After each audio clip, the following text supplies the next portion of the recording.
আমরা কলেজের যেখানে পাঁচজন বাড়িতে করার জন্য আমার সময় প্রত্যেকে চেষ্টা আছে लोग कहाँ से लोग अपने का कस्टमर आके देखेंगे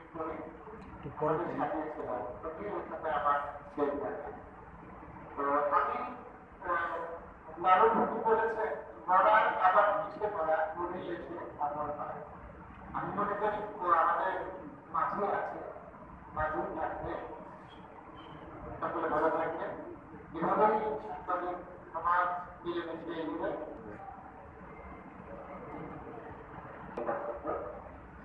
উপজেলা শিক্ষা কর্মকর্তা উপজেলার মৌখিকের মাধ্যমে কিছু বলার জন্য